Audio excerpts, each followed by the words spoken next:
दोस्तों, तुर्की ने इजराइल के एक फुटबॉल खिलाड़ी को गिरफ्तार कर लिया है, जिसके बाद तुर्की और इजराइल के बीच काफी तनाव पैदा हो चुका है।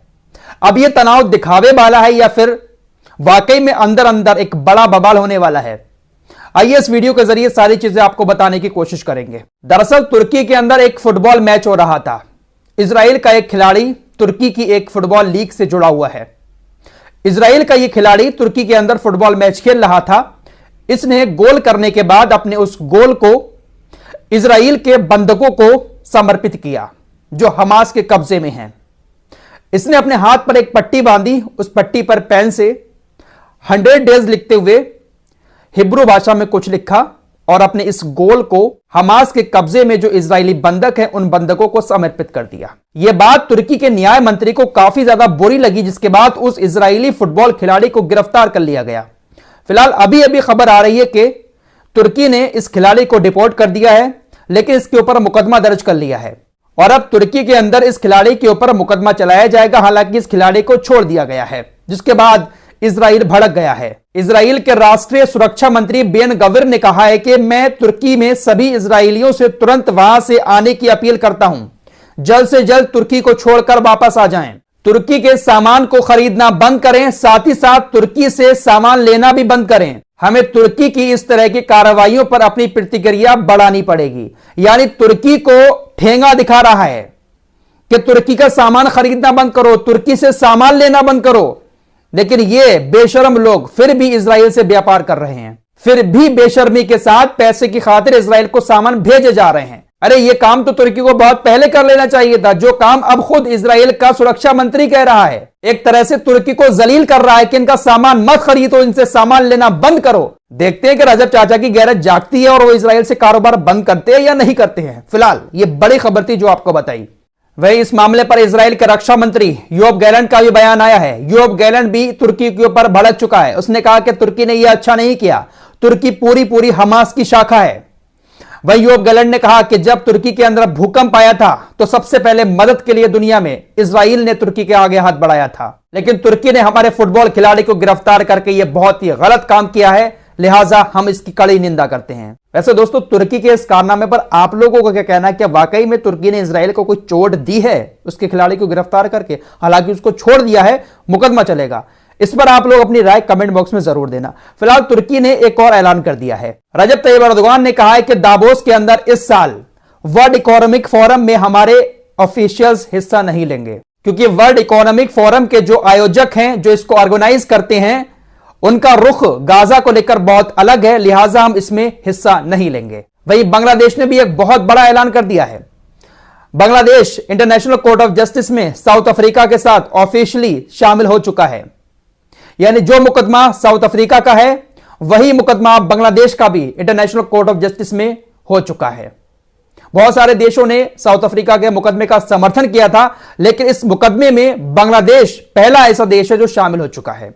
जैसे जर्मनी शामिल हुआ, वैसे ही बांग्लादेश भी शामिल हुआ। छोटे छोटे देश हिम्मत दिखाकर आगे बढ़ रहे हैं, लेकिन बड़े बड़े देश अभी भी तलबे चाटने में लगे हुए हैं। दोस्तों, अब एक बहुत बड़ी खबर आपको देने जा रहा हूं। कई दिन से इस खबर के बारे में मैं चर्चा कर रहा हूं कि नेतन्याहू मिस्र की सीमा पर कब्जा करने वाला है।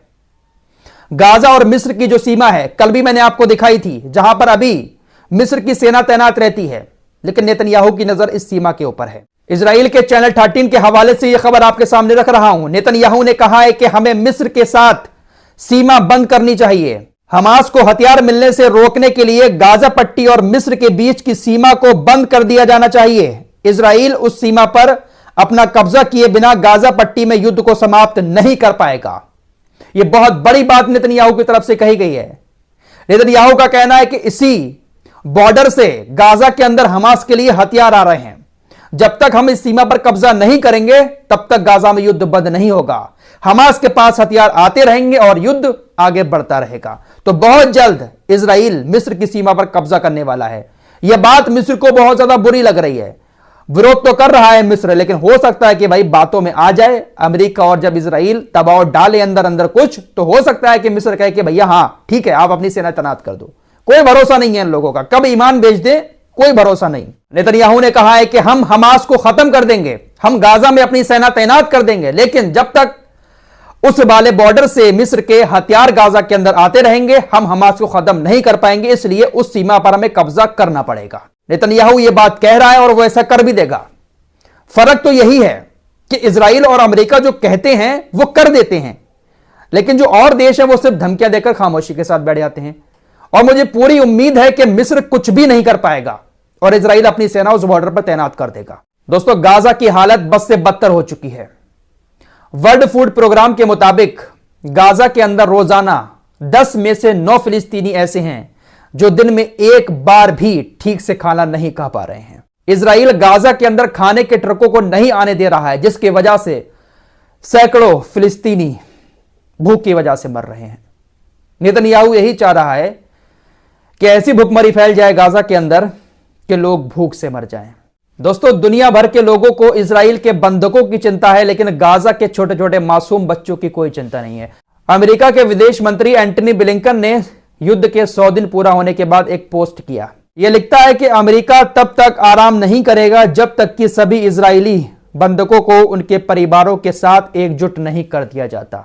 इजराइल के लगभग 135 लोग हमास के कब्जे में हैं और वो सही सलामत हैं। सही सलामत कैसे हैं वो मैं आपको अभी आके दिखाऊंगा। आज फिर हमास ने एक वीडियो जारी किया है उन लोगों का, तो सबको उनकी चिंता है। अमेरिका का विदेश मंत्री तब तक सुकून से नहीं बैठेगा जब तक उनको उनके परिवार वालों से नहीं मिलवा देता है, लेकिन जो भूखे लोग गाजा के अंदर मर रहे हैं उनको लेकर एक भी पोस्ट इनकी तरफ से नहीं किया गया। गाजा के अंदर युद्ध के 100 दिन पूरे हो चुके हैं, 24,000 लोगों की मौत हो चुकी है, तो कम से कम इतना ही लिख दिया होता कि गाजा के लोगों को खाने पानी की इजाजत दी जाए, उनके खाने को ना रोका जाए। कोई फिक्र नहीं है, फिक्र है तो सिर्फ और सिर्फ इजराइल के कैदियों की। हमास ने इजराइल के कई सारे कैदियों का एक वीडियो जारी किया है जिसमें ये कैदी अपनी सरकार से कुछ कहते हुए नजर आ रहे हैं। इनका कहना है कि कल हम आपको अपने भाग्य के बारे में सूचित करेंगे, आपकी सरकार झूठ बोल रही है, इस पागलपन भरे युद्ध को रोकें और हमें हमारे परिवार के पास वापस लौटने दें। नेतन्याहू, कृपया इस युद्ध को रोकें, हमें घर लौटाएं, तुम्हें अब यह युद्ध बंद करना होगा। इस तरह का एक मैसेज हमास के कब्जे में जो बंधक है उन्होंने अपनी सरकार को दिया है और सभी लोग सही सलामत दिख रहे हैं। और शायद अब तक इन बंदूकों की रिहाई की कोई ना कोई डील हो गई होती, लेकिन लेबनान के अंदर जो हमास के लीडर को मारा है, हमास ने सारी बातें बंद कर दी हैं। फिलहाल नेतन्याहू का इरादा अब मिस्र की सीमा पर कब्जा करके एक बार और चांस लेने का है कि हमास की सीमा पर पहले कब्जा कर लिया जाए, वहां से हथियार वगैरह जो हमास के आ रहे हैं, इसको ऐसा लगता है कि वहीं से आ रहे हैं। जब हथियार वगैरह आना बंद हो जाएंगे तो हमास कमजोर पड़ जाएगा और उसके बाद हम गाजा को जीत लेंगे। नेतन्याहू अब यह इरादा बना चुका है और इस इरादे पर मुहर अमेरिका वाले राष्ट्रपति लगा देंगे और अमेरिका वाले राष्ट्रपति जो हैं वो मिस्र के राष्ट्रपति से बातचीत करके इस मामले को सुलझा देंगे और कहेंगे कि देखिए, आतंकवाद खत्म करने के लिए इजराइल की सेना को यहां पर तैनात करने दो, और इजराइल अपनी सेना तैनात वहां पर कर भी देगा। इजिप्ट की सेना को पीछे हटना पड़ेगा। तो नेतन्याहू अपनी कुर्सी बचाने के लिए, अपना राजनीतिक करियर बचाने के लिए यह दांव भी बहुत जल्द लेने वाला है। फिलहाल इस रिपोर्ट में इतना ही, मिलते हैं कुछ और खबरों के साथ, तब तक के लिए अपना ख्याल रखिए। दोस्तों, हमारी वीडियो पसंद आए तो फॉलो सब्सक्राइब जरूर कीजिए और साथ ही साथ उस चैनल को भी जरूर सब्सक्राइब कीजिए। मिलते हैं अगले वीडियो में।